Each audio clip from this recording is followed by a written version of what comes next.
Hi hello welcome back. എല്ലാവർക്കും പുതിയൊരു വീഡിയോയിലേക്ക് സ്വാഗതം. ഇന്നുണ്ടല്ലോ ഇതിന് സ്പെഷ്യലായിട്ട് ഉണ്ടാക്കാൻ പറ്റിയ ഒരു അടിപൊളി പുഡിംഗ് റെസിപ്പി ആയിട്ടാണ് വന്നത്. കസ്റ്റാർഡും ബിസ്ക്കറ്റും ചോക്ലേറ്റെല്ലാം വെച്ച് ഉണ്ടാക്കുന്ന ടേസ്റ്റി ആയിട്ടുള്ള ഒരു പുഡിംഗ് റെസിപ്പി. ഈസിയാണ് ഉണ്ടാക്കാൻ വേണ്ടിയിട്ട്. അപ്പോൾ എല്ലാവരും വീഡിയോ ഫുള്ളായിട്ട് തന്നെ കണ്ടു നോക്കുക. ഇഷ്ടമായാൽ എന്തായാലും ലൈക്കും ഷെയറും ചെയ്യാം കേട്ടോ.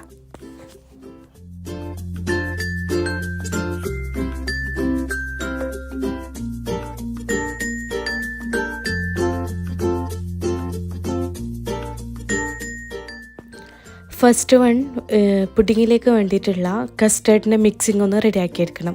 അതിനായിട്ട് ഇതാ അരക്കപ്പളവിൽ പാലെടുത്തിനെ. ഈ പാൽ ചൂടാക്കി എടുത്തിട്ടൊന്നുമില്ല. ഇതിലേക്കുണ്ടല്ലോ 5 ടേബിൾ സ്പൂൺ അളവിൽ കസ്റ്റേർഡ് പൗഡർ ചേർത്ത് കൊടുക്കുന്നുണ്ട്. കസ്റ്റേർഡ് പൗഡറും കൂടി ഇട്ട് കൊടുത്തിട്ട് നല്ലോണം മിക്സ് ചെയ്തെടുക്കുക. കട്ടയൊന്നും ഇല്ലാണ്ട് നല്ലോണം ഇങ്ങനെ ഇളക്കി കൊടുക്കുക.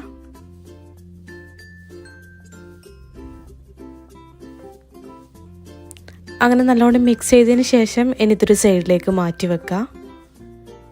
അടുത്തതുണ്ടല്ല പുഡിങ്ങിലേക്ക് വേണ്ടിയിട്ടുള്ള പാലെല്ലാം ഒന്ന് തിളപ്പിച്ചെടുക്കാനുണ്ട്. അപ്പോൾ പാലിതാ ഞാൻ നേരത്തെ എടുത്ത് വെച്ചിട്ടുണ്ട്. പാലിപ്പോൾ ഏകദേശം 1 ലിറ്റർ പാലാണ് കേട്ടോ ഞാൻ എടുത്തിന്. ഇതിലേക്കുണ്ടല്ല അരക്കപ്പളവിൽ മിൽക്ക് മെയ്ഡ് ഒഴിച്ചു കൊടുക്കുന്നുണ്ട്.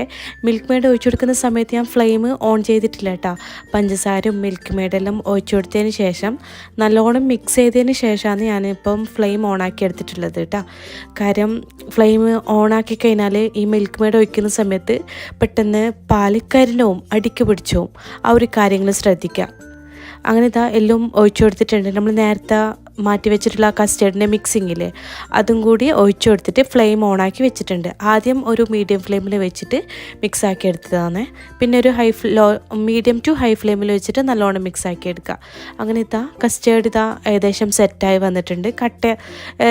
നല്ലോണം തിക്കായി വന്നാൽ ഒന്ന് ഫ്ലെയിം ഓഫ് ചെയ്തിട്ട് അതൊരു സൈഡിലേക്ക് മാറ്റി വെക്കാം. പിന്നെ ഒരു കാര്യം, നിങ്ങൾക്ക് മിൽക്ക് മെയ്ഡ് മാത്രം ആക്കുന്നുണ്ടെങ്കിൽ അങ്ങനെയും ആക്കുക.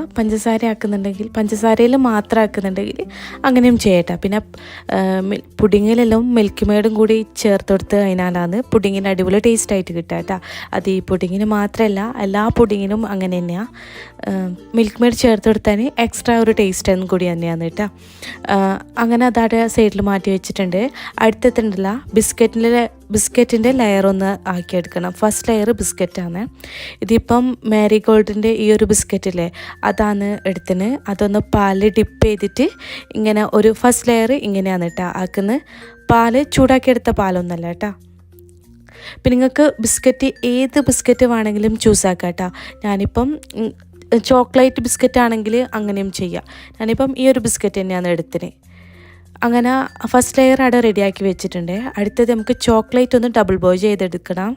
അതിനായിട്ട് ഒരു അരക്കപ്പളവിൽ ചോക്ലേറ്റ് എടുത്തിട്ട് എടുത്ത് വെച്ചിന്. ഇതിലേക്ക് ഒരു 1/4 കപ്പളവിൽ പാലും കൂടി ഒഴിച്ചു കൊടുത്തിട്ടാണ് ഡബിൾ ബോയിൽ ചെയ്തെടുക്കുന്നത് കേട്ടോ. ഏതെങ്കിലും ഒന്ന് മൈക്രോവേവ് ചെയ്തെടുത്താലും മതി. അങ്ങനെ പാലും കൂടി ഒഴിച്ചു കൊടുത്തിട്ട് നല്ലോണം ലൂസാക്കി എടുക്കുന്നുണ്ട്. ഈ ഒരു മെത്തേഡ് പിന്നെ എല്ലാവർക്കും അറിയുന്ന തന്നെ ആയിരിക്കുമല്ലോ. അതുകൊണ്ട് പിന്നെ ഡീറ്റെയിൽ ആയിട്ട് അങ്ങനെ ഒന്നും പറയാനും കാണിക്കാനൊന്നുമില്ല. പിന്നെ ചോക്ലേറ്റിൽ നല്ലോണം ഗ്ലേസിങ് വേണമെന്നുണ്ടെങ്കിലുണ്ടല്ലോ ഈ ഒരു സമയത്ത് ബട്ടർ ചേർത്ത് കൊടുക്കുക. ഞാനിപ്പം എന്തായാലും അത് ചേർക്കുന്നില്ല. കാര്യം ഇതിൻ്റെ മേലിലായിട്ട് ഡെക്കറേഷൻസ് എല്ലാം വരുന്നതല്ലേ, അതുകൊണ്ട് അതിൻ്റെ ആവശ്യമൊന്നുമില്ല.